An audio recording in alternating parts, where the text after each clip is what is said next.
هنا جت شركة البدر. شركة البدر شركة ابتدت من سنة 2004 في 6 أكتوبر في المنطقة الصناعية.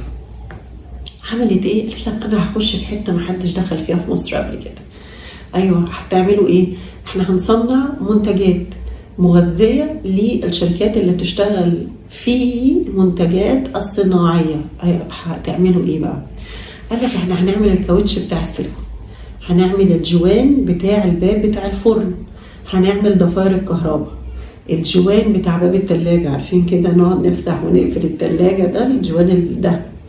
أجهزة التحكم الحراري اللي بتبقى جوه التلاجة أو اللي جوه البوتاجاز، السخان الزجاجي، البوتاجاز نفسه في الإزاز بتاعه دوت. كل الكلام ده كله تخصصت فيه شركة بدر. على فكرة شركة بدر العملاء بتوعها كل